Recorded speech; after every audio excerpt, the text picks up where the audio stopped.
ओम नमो भगवते वासुदेवाय। भागवत पुराण दशम स्कंद 68वां अध्याय। कौरवों पर बलराम जी का कोप और शाम्ब का विवाह। श्री सुखदेव जी कहते हैं, परीक्षित, जामवंती नंदन शाम्ब अकेले ही बहुत बड़े बड़े वीरों पर विजय प्राप्त करने वाले थे। वे स्वयंवर में स्थित दुर्योधन की कन्या लक्ष्मणा को हर लाए। इससे कौरवों को बड़ा क्रोध हुआ।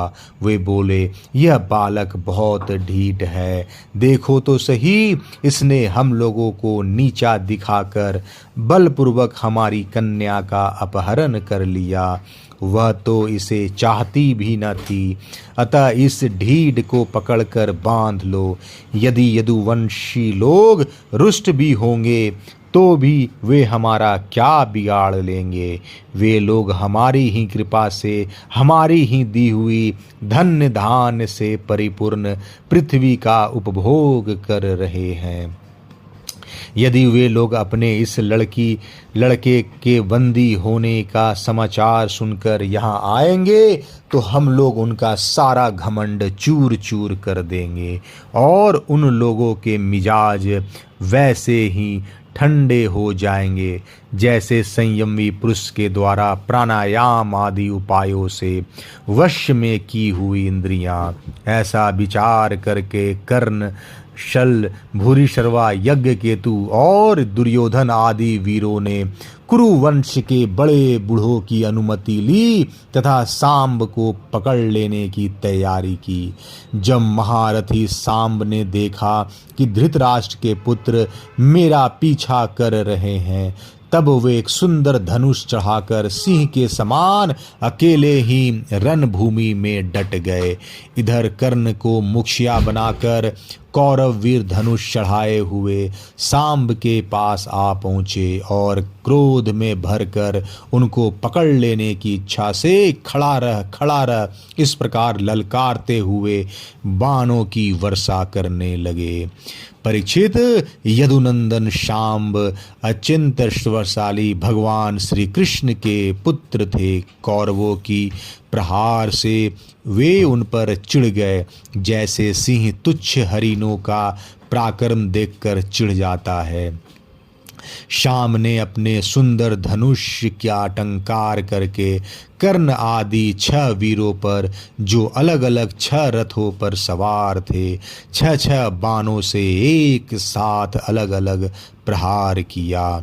उनमें से 4 बाण उनके 4 घोड़ों पर, एक उनके सारथियों पर और एक उन महान धनुर्धारी रथी वीरों पर छोड़ा।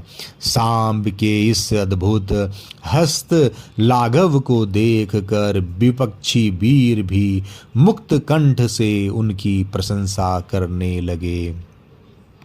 इसके बाद उन 6 वीरों ने एक साथ मिलकर शाम्ब को रथहीन कर दिया। 4 वीरों ने एक बाण से उनके 4 घोड़ों को मारा। एक ने सारथी को और एक ने सांब का धनुष काट डाला। इस प्रकार कौरवों ने युद्ध में बड़ी कठिनाई और कष्ट से सांब को रथहीन करके बांध लिया। इसके बाद वे उन्हें तथा अपनी कन्या लक्ष्मणा को लेकर जय मनाते हुए हस्तिनापुर लौट आए। परीक्षित, नारद जी से यह समाचार सुनकर यदुवंशियों को बड़ा क्रोध आया। वे महाराज उग्रसेन की आज्ञा से कौरवों पर चढ़ाई करने की तैयारी करने लगे। बलराम जी कलह प्रधान कलयुग के सारे पाप ताप को मिटाने वाले हैं। उन्होंने कुरुवंशियों और यदुवंशियों के लड़ाई झगड़े को ठीक न समझा।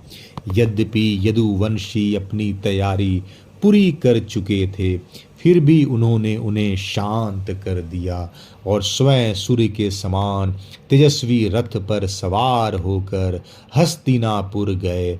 उनके साथ कुछ ब्राह्मण और यदुवंश के बड़े बूढ़े भी गए।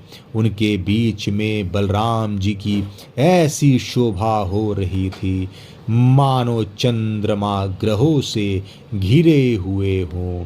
हस्तिनापुर पहुंचकर बलराम जी नगर के बाहर एक उपवन में ठहर गए और कौरव लोग क्या करना चाहते हैं इस बात का पता लगाने के लिए उन्होंने उद्धव जी को धृतराष्ट्र के पास भेजा। उद्धव जी ने कौरवों की सभा में जाकर धृतराष्ट्र, भीष्म पितामह, द्रोणाचार्य, ब्राहिक और दुर्योधन की विधि पूर्वक अभ्यर्थना वंदना की और निवेदन किया कि बलराम जी पधारे हैं। अपने परम हितैषी और प्रियतम बलराम जी का आगमन सुनकर कौरवों की प्रसन्नता की सीमा न रही।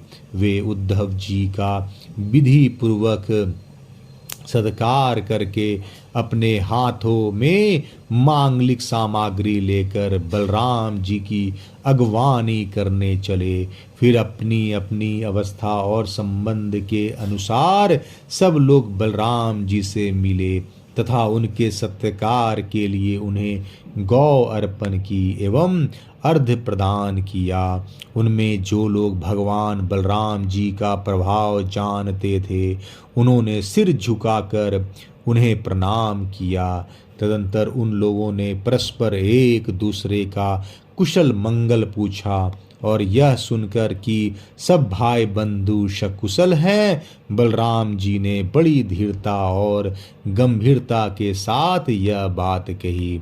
सर्वसमर्थ राजाधिराज महाराज उग्रसेन ने तुम लोगों को एक आज्ञा दी है, उसे तुम लोग एकाग्रता और सावधानी के साथ सुनो और अविलंब उसका पालन करो।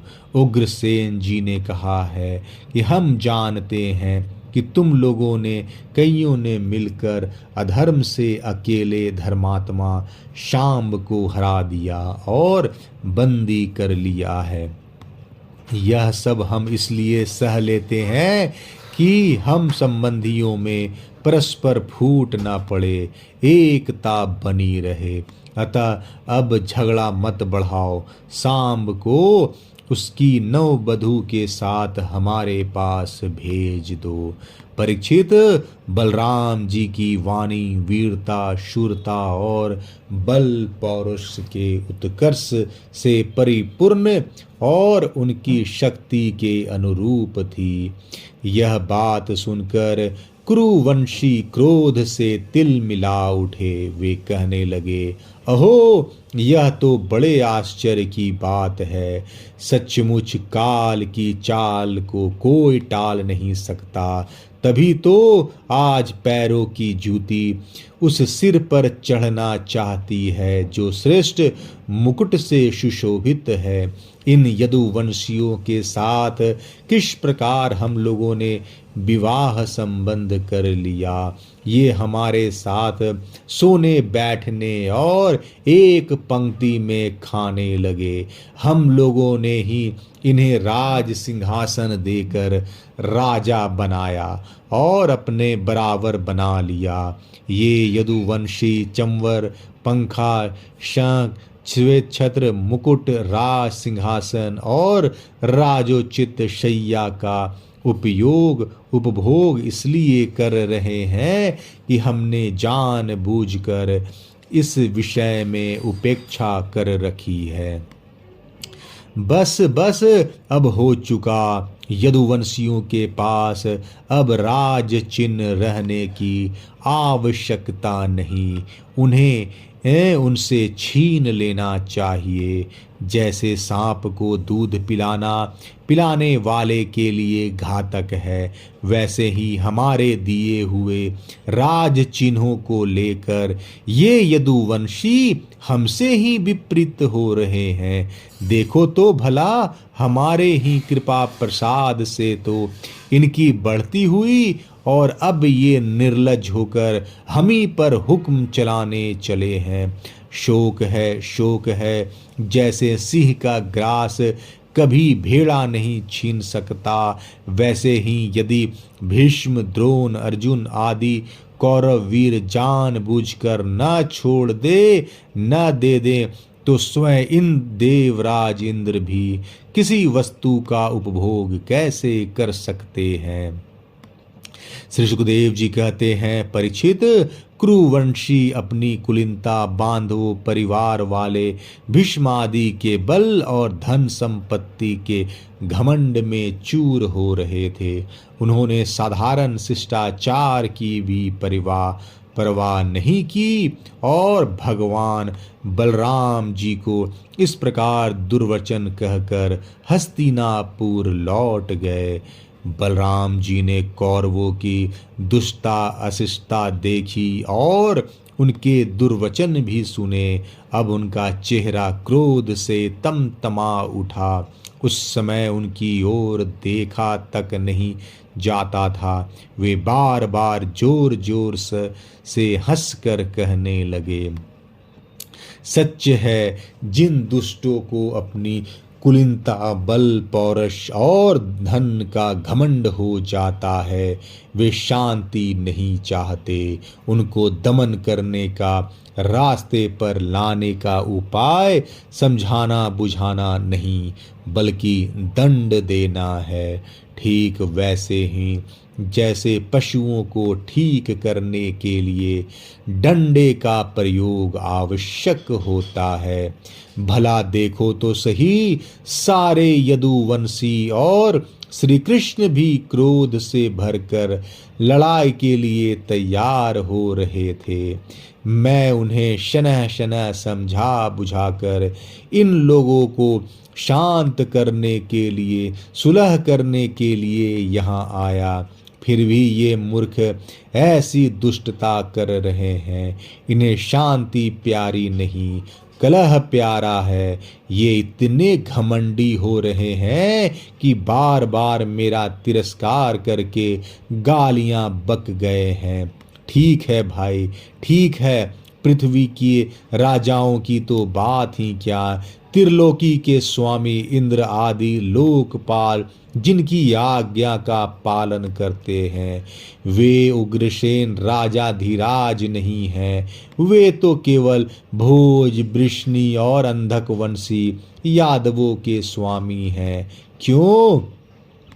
जो सुधर्मा सभा को अधिकार में करके उसमें विराजते हैं और जो देवताओं के वृक्ष पारिजात को खाड़ कर ले आते और उसका उपभोग करते हैं, वे भगवान श्री कृष्ण भी राज सिंहासन के अधिकारी नहीं है। अच्छी बात है, सारे जगत की स्वामिनी भगवती लक्ष्मी स्वयं जिनके चरण कमलों की उपासना करती है, वे लक्ष्मीपति भगवान श्री कृष्ण चंद्र, छत्र, चंवर आदि राजोचित सामग्रियों को नहीं रख सकते। ठीक है भाई, जिनके चरण कमलों की धूल संत पुरुषों के द्वारा सेवित गंगा आदि तीर्थों को भी तीर्थ बनाने वाली है। सारे लोकपाल अपने अपने श्रेष्ठ मुकुट पर जिनके चरण कमलों की धूल धारण करते हैं, ब्रह्मा, शंकर, मैं और लक्ष्मी जी जिनकी कला की भी कला है और जिनके चरणों की धूल सदा सर्वदा धारण करते हैं, उन भगवान श्री कृष्ण के लिए भला राज सिंहासन कहाँ रखा है। बेचारे यदुवंशी तो कौरवों का दिया हुआ पृथ्वी का एक टुकड़ा भोगते हैं। क्या खूब हम लोग जूती हैं और ये कुरुवंशी स्वयं सिर हैं। ये लोग ईश्वर से उन्मत्त घमंडी कौरव पागल सरीखे हो रहे हैं। इनकी एक एक बात कटुता से भरी और बेसिर पैर की है। मेरे जैसा पुरुष जो इनका शासन कर सकता है, इन्हें दंड देकर इनके होश ठिकाने ला सकता है, भला इनकी बातों को कैसे सहन कर सकता है। आज मैं सारी पृथ्वी को कौरवहीन कर डालूंगा। इस प्रकार कहते कहते बलराम जी क्रोध से ऐसे भर गए मानो त्रिलोकी को भस्म कर देंगे। वे अपना हल लेकर खड़े हो गए। उन्होंने उसकी नोक से बार बार चोट करके हस्तिनापुर को उखाड़ लिया और उसे डुबाने के लिए बड़े क्रोध से गंगा जी की ओर खींचने लगा। हल से खींचने पर हस्तिनापुर इस प्रकार कांपने लगा मानो जल में कोई नाव डगमगा रही हो। जब कौरवों ने देखा कि हमारा नगर तो गंगा जी में गिर रहा है, तब वे घबरा उठे। फिर उन लोगों ने लक्ष्मणा के साथ शांब को आगे किया और अपने प्राणों की रक्षा के लिए कुटुंब के साथ हाथ जोड़कर सर्वशक्तिमान उन्हीं भगवान बलराम जी की शरण में गए और कहने लगे, लोकाभिराम बलराम जी, आप सारे जगत के आधार शेष जी हैं। हम आपका प्रभाव नहीं जानते। प्रभो, हम लोग मूढ़ हो रहे हैं, हमारी बुद्धि बिगड़ गई है, इसलिए आप हम लोगों का अपराध क्षमा कर दीजिए। आप जगत की स्थिति, उत्पत्ति और प्रलय के एकमात्र कारण है और स्वयं निराधार स्थित है। सर्वशक्तिमान प्रभु, बड़े बड़े ऋषि मुनि कहते हैं कि आप खिलाड़ी हैं और ये सब के सब लोग आपके खिलौने हैं। अनंत आपके सहस्त्र सहस्त्र सिर हैं और आप खेल खेल में ही इस भूमंडल को अपने सिर पर रखे रहते हैं। जब प्रलय का समय आता है तब आप सारे जगत को अपने भीतर लीन कर लेते हैं और केवल आप ही बचे रहकर अद्वितीय रूप से शयन करते हैं। भगवान, आप जगत की स्थिति और पालने के लिए विशुद्ध सत्वमय शरीर ग्रहण किए हुए हैं। आपका यह क्रोध द्वेष या मत्सर के कारण नहीं है, यह तो समस्त प्राणियों को शिक्षा देने के लिए है। समस्त शक्तियों को धारण करने वाले सर्व प्राणी स्वरूप अविनाशी भगवान, आपको हम नमस्कार करते हैं।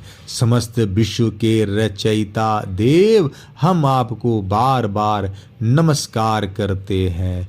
हम आपकी शरण में हैं, आप कृपा करके हमारी रक्षा कीजिए।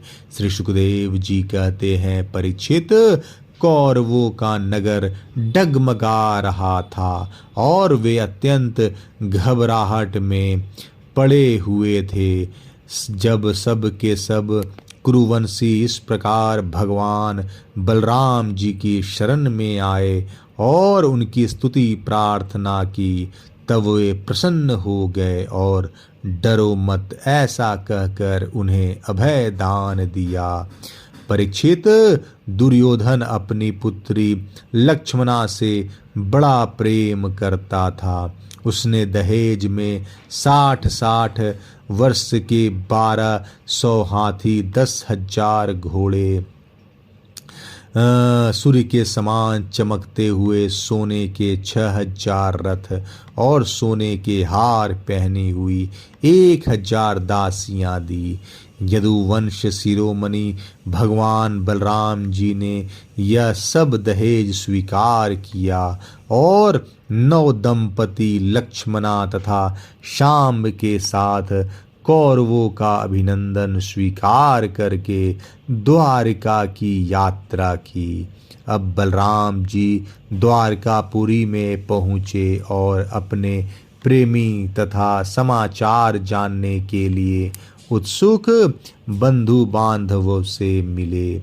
उन्होंने यदुवंशियों की भरी सभा में अपना वह सारा चरित्र कह सुनाया जो हस्तिनापुर में उन्होंने कौरवों के साथ किया था।